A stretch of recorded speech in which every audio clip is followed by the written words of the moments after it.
Hello, ladies and gents. Apologies for the delay. We were just waiting for a couple of the players for a little while there, but we are still casting the Riot Turkey International Invitational number 3. It is day 3, semi-finals day to be precise, and this is actually game 3, so it's all the threes today.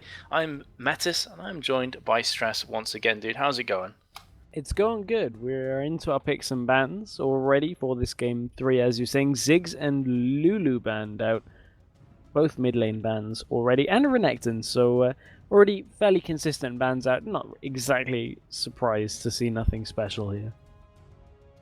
Yep, pretty much smooth sailing, nothing out of the ordinary. Ziggs again will be banned against Snow. Renekton was played in the last game, I should say, from Phantom Joe, who pretty brutally dealt with Fabulous's Kha'Zix at the top lane. So again, nothing really standing out there. Still another 2 bans here.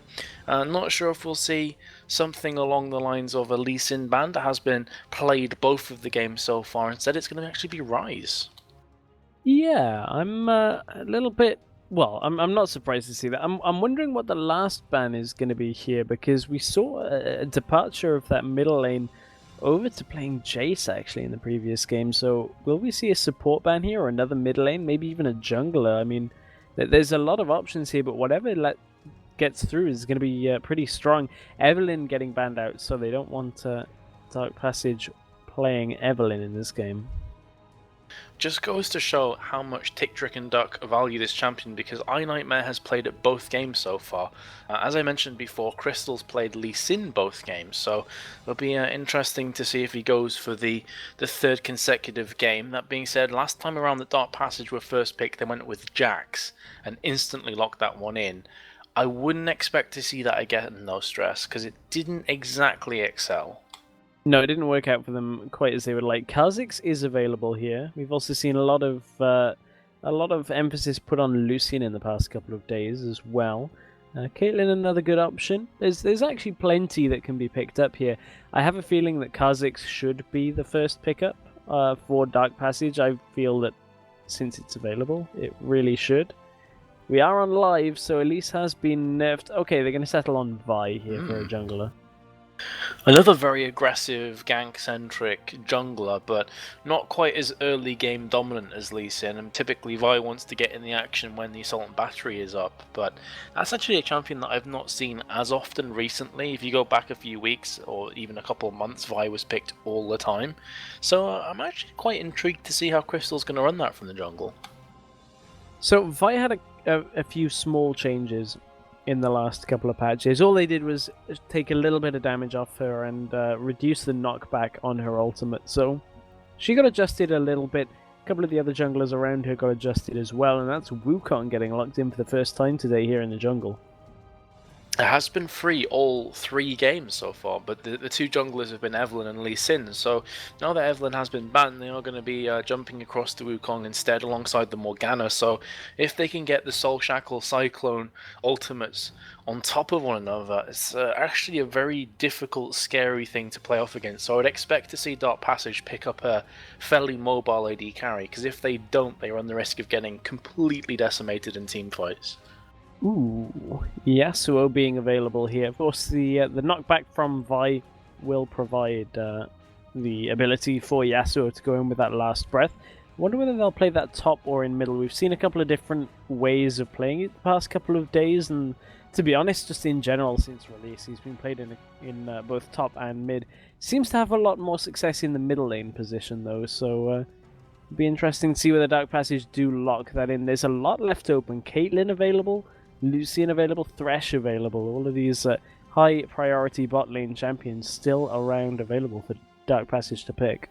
Yeah, so is Leona, although I would expect to see Morgana as the support from Tick, Trick and Duck. They are going to go for the Nami once again. So Triel had a very strong first game, not quite as strong game number 2, although it wasn't really down to him. And yeah, you're speaking about Yasuo in mid. We've seen SK Gaming Prime's Exile run that champion in mid lane to devastatingly strong effect. So in the right hands is certainly a terrifying champion to play against, and it does do very well with the Vi, as you mentioned. Also does very well with Nami. Not something you Yeah. thought about before, but Tidal Wave and the Aqua Prison both are going to do a really good job of allowing Yasuo to get in there with his ultimate. Definitely. I actually didn't think of that myself until you brought it up, and it's a very good point. So already those first 3 champions for Dark Passage stacked together nicely. Kale has been locked in as well, which I would expect to see in the mid lane from Snow, and they are now down to what I would assume is going to be their top and AD carry. Yeah, looks like Lucian will be the AD carry they pick up. This probably means Holy Phoenix will end up playing Caitlyn, although Draven is available. Let's not forget, Holy Phoenix has had that banned out from him, and he is hovering over it, so it's entirely possible he'll lock that in, and he does. So yeah, that's Holy Phoenix was going to pick one of those two there. Yeah, and Draven works very well with Nami as well, and this is something that we saw yesterday, and I mentioned it. The Tycall's Blessing with the spinning axes is a lot of damage in quick succession. However, I mentioned this before, that if you pick a fairly immobile AD carry, and Morgana and Wukong both land their ultimates on top of you, Draven will get exploded. Like, there's no two ways about that. Unless his flash is available, he's going to die very quickly, so this is going to have to be Holy Phoenix playing very well positionally, and to be fair, Stress, the last couple days he's made quite a few errors when it comes to positioning. Yeah, he's been playing really, really aggressive, and the Orianna getting locked in there tells you that that's a top lane Yasuo, so we'll see what Tick, Trick, and Duck pick up in response to that, but definitely no need for the standard Shyvana-style top laners. That it means they're not getting forced onto that. They can pick them by all means, but it opens up a couple of options here in the top lane.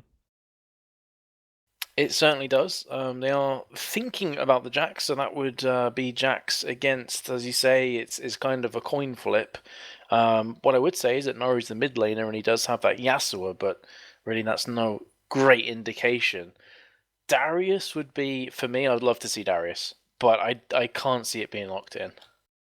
Yeah, I don't see it being locked in either. Darius kind of just doesn't do too much after winning lane.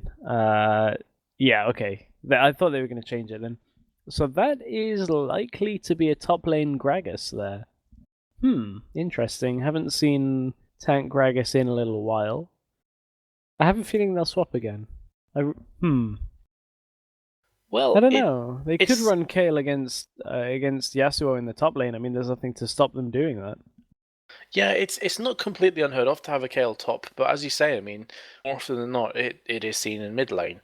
But judging from Phantom Joe and Snow, it looks like it is going to be Kayle going up against Yasuo here, which I'm going to be honest here, Stress, it's not a matchup I've seen really ever before.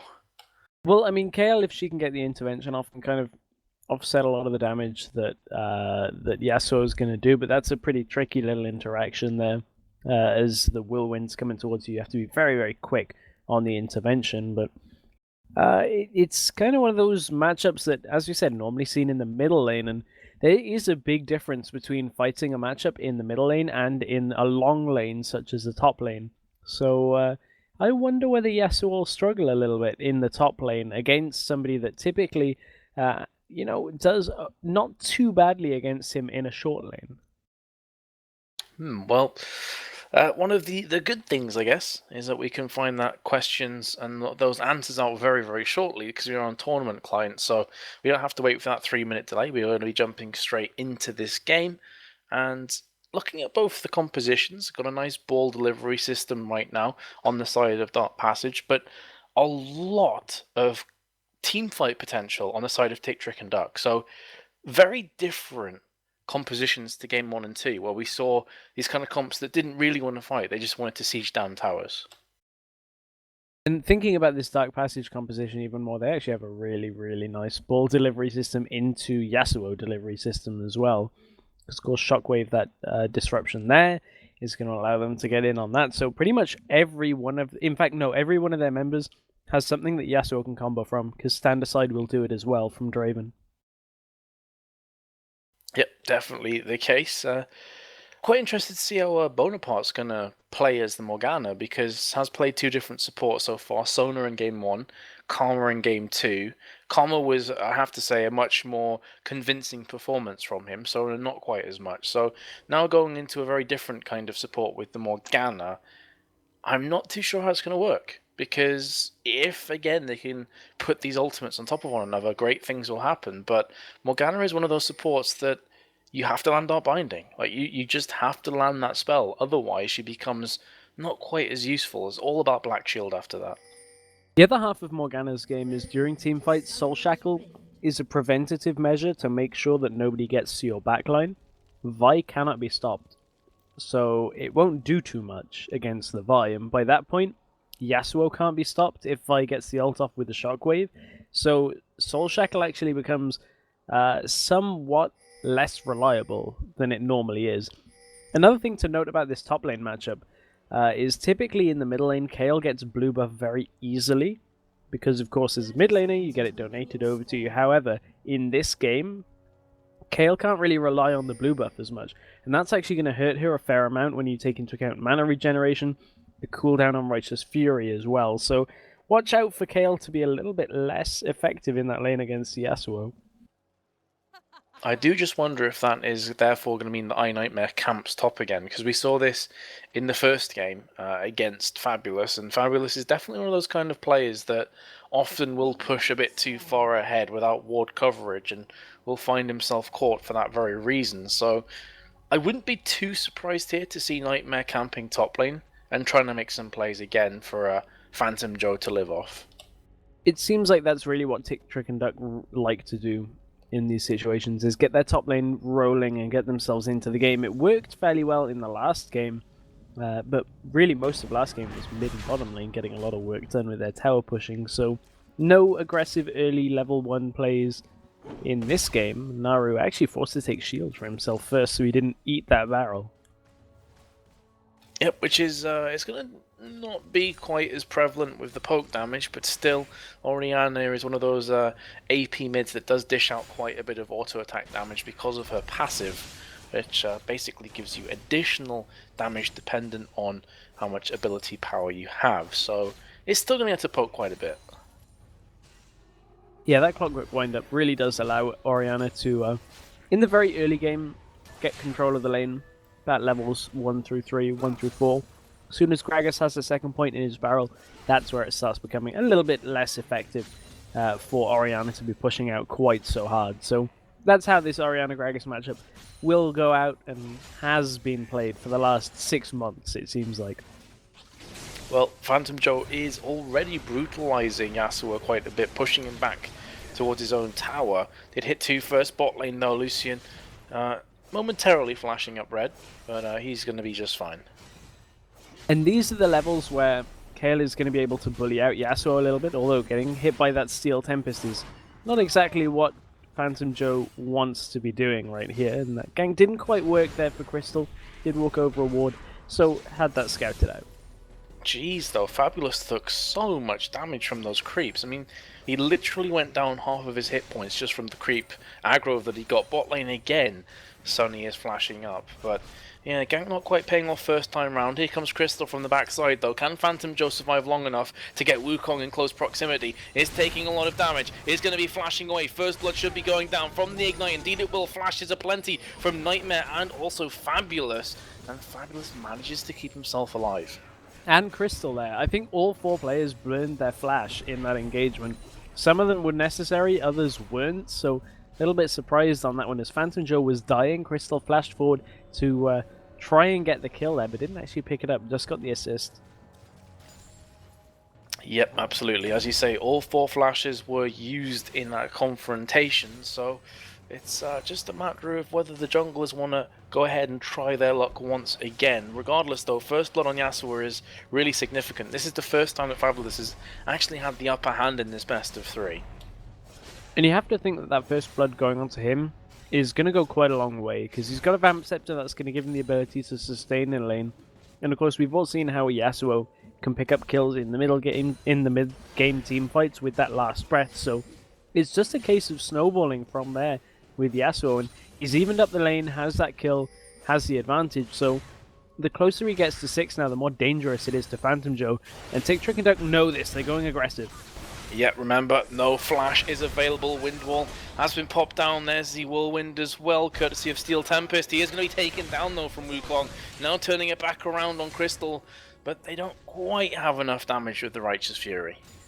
So another interesting little thing about the matchup between Kayle and Yasuo. Now, of course, Yasuo has Wind Wall, which normally reflects, prevents auto attacks. Kayle, when in Righteous Fury, does not have a projectile on her auto attack, so it is not prevented by Wind Wall. So that is why Phantom Joe is able to output so much damage, even with Wind Wall still up. Yeah, all about those mechanics. So maybe that's another reason why they actually picked the Kayle to go against Yasuo stress. You know, maybe originally they wanted to take Kayle mid, then realizing it wasn't going to be in mid. That being said, hold the thought, Holy Phoenix has been caught a bot lane, gets Dark Binded underneath the tower. Another flash in as well from Bonaparte. They're hungry for this kill. They're doing a lot of damage, and actually it's Morgana that takes that one down. So Bonaparte picks up the first kill at the bot lane. Triel is now being chased down, and Sunny's going to be able to get some of this very important CS. Yeah, I think that is indeed the case. And Dark Binding lands not available to get back under the tower. Of course, Flash still available, by Nami. I have a feeling that was the case, that Dark Passage were kind of like, haha, how are you going to beat this? We picked Orianna from mid lane, and Tick, Trick, and Duck are like, oh, okay, we'll just play Kayle in the top lane then instead. Since we've not picked our top laner yet, we'll just beat you to that game. Yeah, but with all that being said, Fabulous is coming out ahead. He does have the first blood. He's trading pretty nicely against Phantom Joe. That being said, he's eating quite a lot of damage now after Steel Tempest has been used. Going back in again. He is looking for this kill right here, and he's going to get it as well. And dings himself up to 6 in the process. That Divine Blessing just wasn't available for Kayle, and it's one of those products of not getting to a point where you've got the levels, and of course blue buff only just becoming available for the second rotation, so it wouldn't have been there even if Kayle had been a mid laner. But the problem is, without those extra levels in heal, you don't have any lower cooldown, so you're not able to get that as often, and that really was the difference between Phantom Joe surviving and Phantom Joe dying there. Yeah, which in turn is the difference between Yasuo getting even further and further ahead, and is definitely going to be a sad time for Kayle, because Yasuo currently residing on 1.2k to spend once he goes back to spawn. So normally Yasuo's will go for something like Static Shiv and then Infinity Edge and such like that. So this is going to be interesting to see what he goes for. He has just gone back to spawn. It's going to be Zeal. So again, Static Shiv first item as per usual. Yeah, of course Yasuo works really nicely from crit chance, because his critical strike chance is doubled, so they deal reduced damage, but double crit chance is always really nice, so that's what he's going for with that Static Shiv. Just works so nicely with his kit. Of course, the fact that the Static Shiv, the actual shock from the Static Shiv will apply on his Steel Tempest as well, since that applies on hit effects, is really nice. So it pretty much feels like the item was made for Yasuo. Well, Tick, Trick, and Duck, they're going for this blue steel. Fly slightly out of position, so they may be able to get this bot lane as I'm talking. Morgana goes and gets the kill on Nami, but I'm more interested on blue buff, as Fabulous is taking a lot of the damage. Shockwave was used as well from Naru, but the blue buff was stolen regardless from my Nightmare. Another kill goes down at bot lane. Tick, Trick, and Duck secure the double there. Both bot lane is chiming in with kills. Tick, Trick, and Duck have just started to pick up a little bit of momentum in this in the last couple of minutes. You can see them invading that blue, picking up those kills. They would have liked that blue to go over to Phantom Joe just because of the way Kayle works with blue buff, as we were talking, but when stealing an enemy buff away, it is always better to let the jungler get it and try and smite it out, rather than trying to give it. That's a massive assault and battery. It is a top lane, and Phantom Joe, it's not going to be enough. Flash was also used as well, so burning that summoner and still going down. That was that combo. The fact that just about every champion combos with Yasuo, Assault and Battery makes that an easy kill for a full health Kayle without intervention available. Yep, intervention I believe was used in that previous confrontation around blue buff, and Snow now has the other blue, so both blue buffs are on the side of Tick, Trick, and Duck. Gragas is behind in CS in the mid lane by about 9 or so, as Orianna's going to be picking up those Wraiths. So across the board, It's looking pretty even. Only 100 gold in it. It's kind of typical that Gragas would be slightly behind at this point in the game against an Orianna, just because of how easy Orianna's initial levels were to farm up. But we'll kind of see that swing around depending on which team starts playing the aggressor, which one starts playing the more defensive. But as you said, very even game. Probably more even than we've seen in this series as of yet. Neither team has really had that big lead that games 1 and 2 brought us. Yeah, we definitely agree with that. The last 2 games have been about 1,000 to 3,000 gold, an advantage to one of the teams by this stage. So yeah, for sure. Bot lane though, here comes Crystal. This time has the bullseye painted on Sonny's backside. They are going to be getting this kill. It's a question of who's going to pick it up. Looks like it's going to be Holy Phoenix, who will cash in those stacks of adoration as well. And they may very well decide to go for Dragon. No, instead they're going to back away, realizing that Snow is coming down. Every time that Tick, Trick, and Duck start having a good passage of play, Dark Passage fire back with a play of their own. That actually nearly confused myself with using the word passage in the sentence twice there, but Dark Passage always seem to fire back with something in response, and this is just what's leading to this back and forth game, is just that neither team is really getting that big lead that they need. This is going to be a top lane push here by Tick, Trick, and Duck, so that'll be the first tower of the game going down. I wonder what they'll be able to build from this. They're going for top tower, but in doing so they are going to end up losing the dragon, so it's going to be objective for objective. There goes the dragon, there goes top tower as well. Morgana is in a pretty sticky situation. It's going to be getting long-range assault and battery. Here comes Draven as well. Is he going to stack those adoration stacks again? Yes, he is. Naru flashing through the wall on Wraith Camp, gets explosive cast away, and Wukong will take down that kill. So 1-for-1 trade after the 2 objectives falling. Holy Phoenix picking up those adoration stacks is going to do a good job, and Sunny actually getting caught out in the Aqua Prison, but the rest of Tick, Trick, and Duck are on their way down to this bottom lane as well, so not really too much of a way of Holy Phoenix getting away, but he manages to. Cyclone was used, and that is going to be the last auto attack coming courtesy of Sunny. So yeah, nice Aqua Prison there, but it just wasn't enough to stave off the cavalry that was charging on in.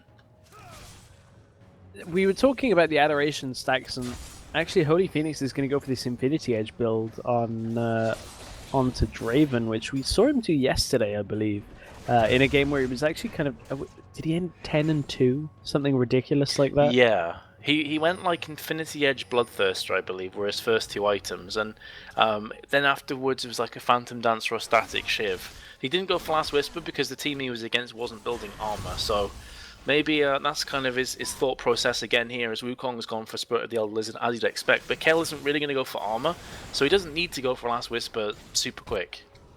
Yeah, so as you said, that's his stylistic choice here for Holy Phoenix, and I mean, we've seen how good he can be on Draven. It was even banned out in the first game of this series, so not surprising to see him picking that up. Static Shiv has been completed onto Yasuo in that top lane, but with that tower down, it kind of means that Yasuo and Kayle are both a bit more free to roam if they choose to, which I expect to see a lot more of in the next 5 or so minutes. Yep, definitely. Bot lane, just having a quick look between the CS and the also the item. That's just a Sheen on Lucian, so that's a big discrepancy in raw damage output, and fair enough, you know, the Ardent Blaze is going to hurt, the Culling's going to hurt a tiny bit more, but when it comes to straight up auto-attacking trades, Draven is always going to have the upper hand in this bot lane for now. Oh, top lane, there's the last breath. It is. Phantom Joe goes through his intervention straight away, going to try and turn this one back around again. Ignite comes down, tower as well, that's going to be 1-for-1, as Fabulous will be falling before a Nightmare can get there. And that's actually shutdown gold going over to Kayle. Chase, I thought, might have been on there in the bottom lane as well, but that's just that kind of timing on the last breath. Kayle wasn't able to get the intervention off before the cast, so took a lot of damage there from Yasuo. I feel that definitely favours Phantom Joe, because you got the shutdown gold as you said, but both summoners were just used from Fabulous, and Kayle's flashes just came off cooldown. So it's going to have the upper hand when they go back into lane. Interestingly enough, I think Kayle's building Lichbane first as well, which typically you kind of see Nash's Tooth first, which I feel the Fiendish Codex will be building towards, but strange to see that kind of split build out. Yeah, it is. Normally, as you say, Nash's Tooth into Lichbane, and then you'd go something like Zoni's Hourglass, Rabadon's Death Cap, or whatever. So, yeah, just Potentially a situation where didn't have enough gold to go for something like the Nash's Tooth, or maybe wanted that straight up ability power so you could get the heals off thicker and faster, and they pack a bit more of a punch. I'm not entirely sure, but Phantom Joe is definitely up against it at the top lane.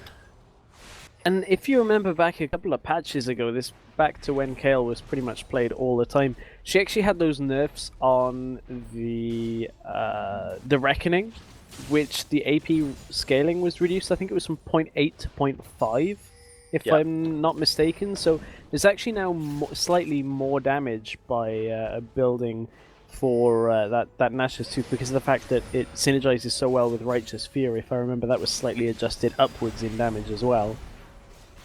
Yeah, it was. So that's why typically with Kayle you want the attack speed. You really want the attack speed so that when Righteous Fury is available and when it is chugging on through, you want as many auto attacks as physically possible, especially against Yasuo as well. You know, you were talking before about the interesting mechanic that it's not projectile from Righteous Fury, so you can get those damage across from Wind Wall. Speaking of Fabulous, he has been slightly caught out of position, but will not be punished by Snow.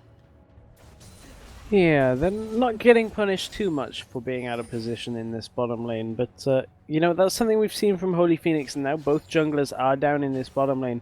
Looks like Nightmare's looking for that Cyclone. Oh, and this is what I was talking about, the two ultimates on top of each other, and an immobile AD carry is going to signify the end.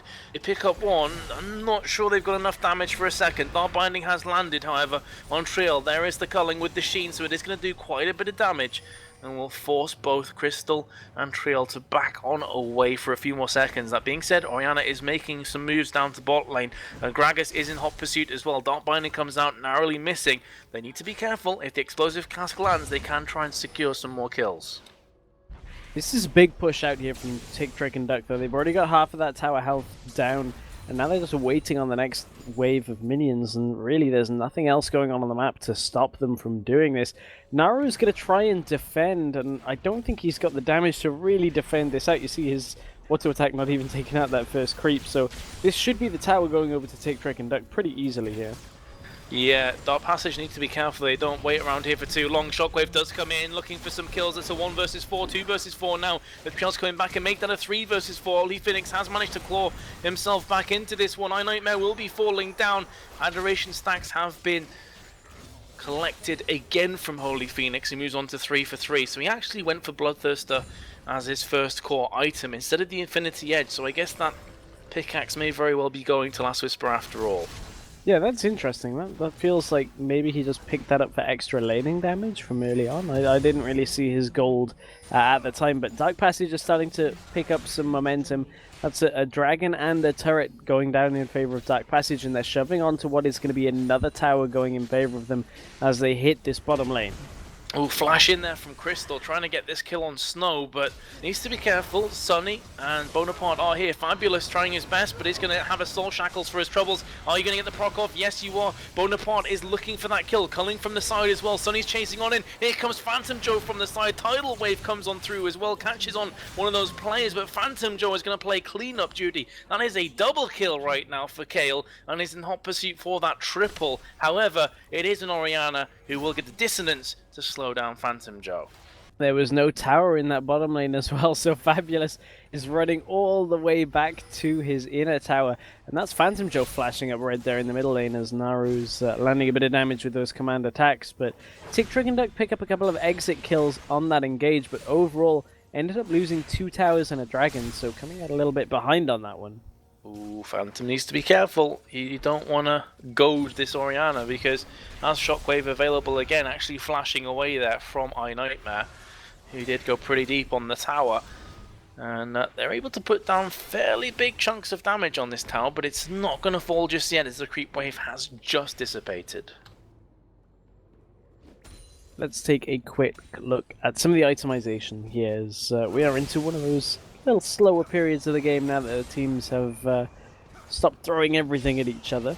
Looks like Yasuo looking for a Bloodthirster has picked up that BF sword, hit the Steel Tempest, but actually decided not to go aggressive there onto Snow as he did have Last Breath available, but chose not to use it. Interesting on that one. Lichbane not quite finished onto Kayle either. Let's take a quick look. How much gold? Oh, 1600 gold, so that's going to be finished up pretty quickly when she does decide to back. So there we go, there's the Lich Bane being finished. Yeah, so Lich Bane, as you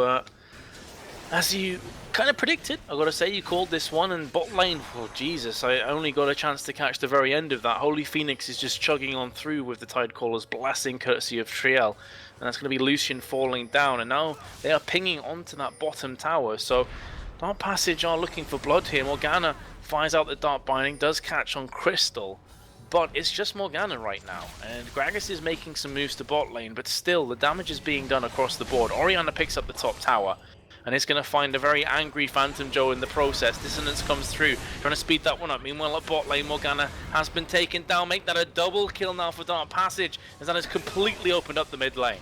It has. That middle lane inner tower is now really low, and they're going to be able to not quite take that when the wind wall wasn't quite active just in time for the beginning of the culling, so that turret will stay up. But look at the bottom lane and the top lane all being pushed in here by Dark Passage. This is reminiscent of last game with Tick, Trick and Duck's pushing composition, but they don't really have a pushing composition, they just got a better fighting composition.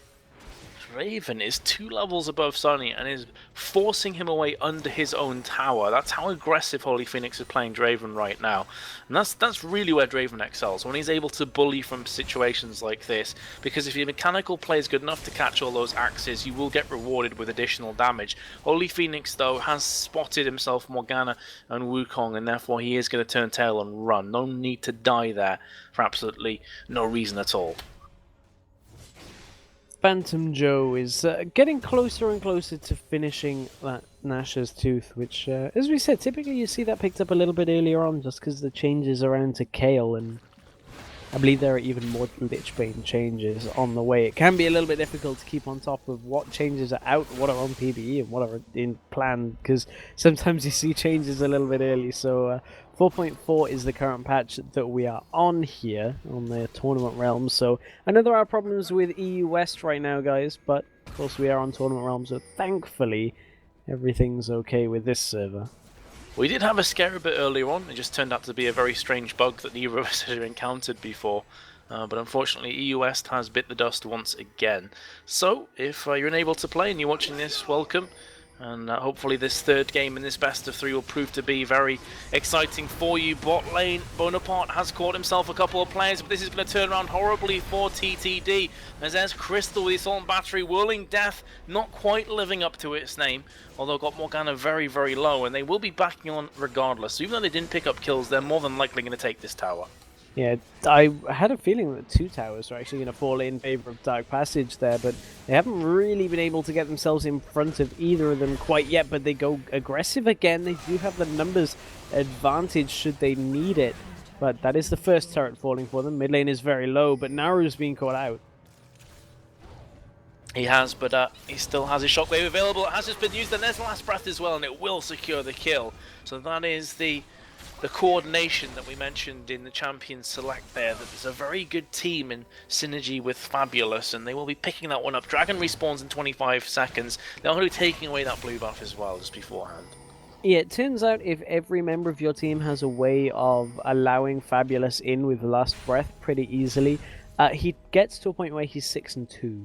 So, yeah, that kind of happens. And of course, I said Bloodthirster earlier. Sorry, my brain completely not working. Of course, Yasuo is going to be going Infinity Edge. That's completely my brain fart there.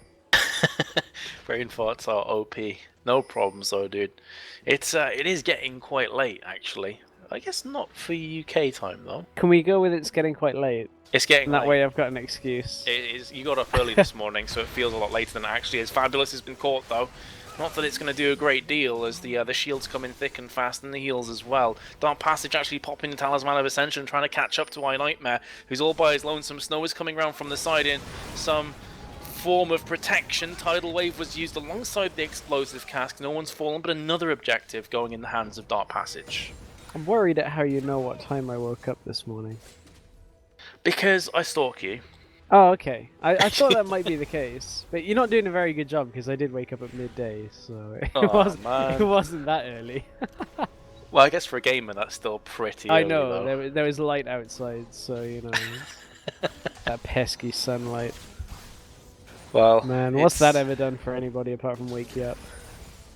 apart from create all life on Earth, you know, what's the Wow, sun this good is for? getting deep here. It is Like, getting this deep. is whoa, we're getting philosophical. I mean, no, we're in a lull in the action, but there's don't jump off that cliff quite that Let's go the quickly. meaning of life right now. Before they go to Baron, we have to come up with an answer.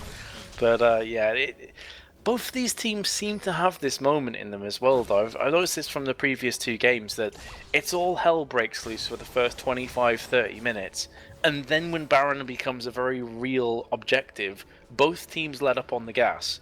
And you get this very strange prolonged Baron dance where seemingly no one quite wants to finish the game. I'm going back slightly to the meaning of life thing, because thinking We have. about it, Baron is normally like a title bestowed to you by some form of royalty. What has Baron done to achieve the status of Baron? True. It's like a I land don't know owning the thing, lore isn't on it? that side. So, like, yeah, I guess he owns the land. Does he, like, only own Baron Pit, or does he own, like, all of Summoner's Rift? That you're getting deep, dude. You're getting deep, and Nightmare wants to go in deep right now. He's all by his lonesome. He's caught everyone with the Cyclone, but not much follow-up damage. Last breath was used from Yasuo.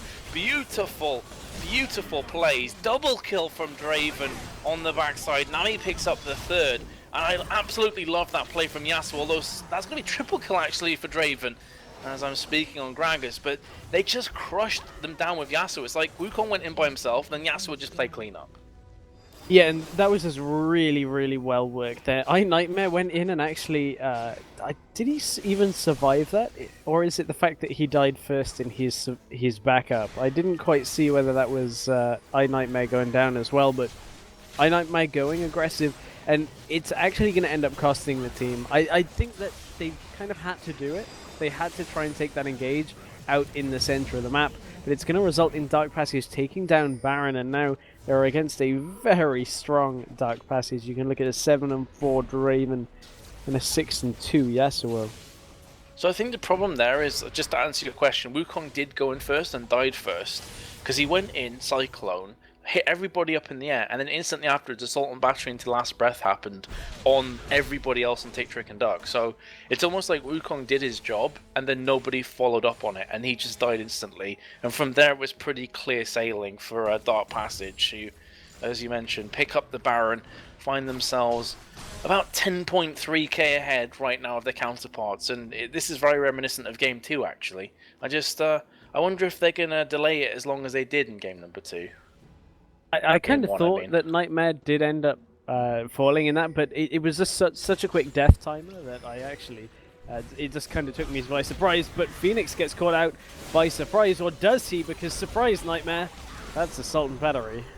That is a very big Assault and Battery on your forehead, and that's also going to be Whirling Death, so they clear that kill up pretty comfortably. Kayle and Morgana alongside Lucian are actually pushing top, so this is going to be somewhat of a base race, but I can't help but feel that Dark Passage are going to always come out ahead in this situation. Righteous Fury and also Sunny's double up attacks are going to do some way of taking down these objectives, but already you can see that Triel and Fabulous are in hot pursuit. That's an awesome Aqua Prism. Fabulous goes in afterwards, and he's going to clean up once again. So this base race has been well and truly won from Dark Passage, who've picked up an inhibitor, and they're looking to the Nexus Towers. Oh man, this Yasuo is working out so well for them with this composition. And as you said, if you've got enough to combo with Yasuo, you can just kind of do anything in that, because they get that Nexus Tower very low here as Phoenix is going to try and just, well, not even try, he's going to succeed in taking down the final two members of Tick, Trick and Duck, and the two-man base race out of Dark Passage are going to win this one out. Yeah, they are going to win this game number 3. Remember, they went 1-0 down in this best of 3 series, so it was a case of them managing to claw themselves back. In fact, they didn't, so I'm just going to go ahead and cut that one back because Tick, Trick and Duck started so aggressively, but Dark Passage actually won the first game, so derp to me. GG. It's okay. It felt, when Tick, Trick and Duck were playing very fast in game number 2 with their tower pushing, it felt like Dark Passage were well and truly behind, but they ended up coming out from that one. Dark Passage coming out from that one 2 games to 1 up in that best of 3, so they will advance, as we kind of predicted, to our grand finals, which will be taking place on Sunday. They will be at 8 p.m. if you happen to be in Turkey or on the east side of Europe, as I am in Finland. It's 7 o'clock, of course, in Central European time. I'm actually rushing through my words here, Stress. I'm getting carried away, dude. Or it's 6 o'clock GMT. So find out whichever time frame suits you. I'm not going to do that in the Pacific and the American time zones because honestly I'm not that good at maths. Regardless though, we do have another best of 3 coming up. I believe that's scheduled to start in about 7 minutes. So you've got about enough time to use the math room, get yourself some popcorn and get back here. That's going to be Cloud9 Eclipse facing off against C-Play in another best of 3. Kind of looking forward to that game, Stress. It should be a good one.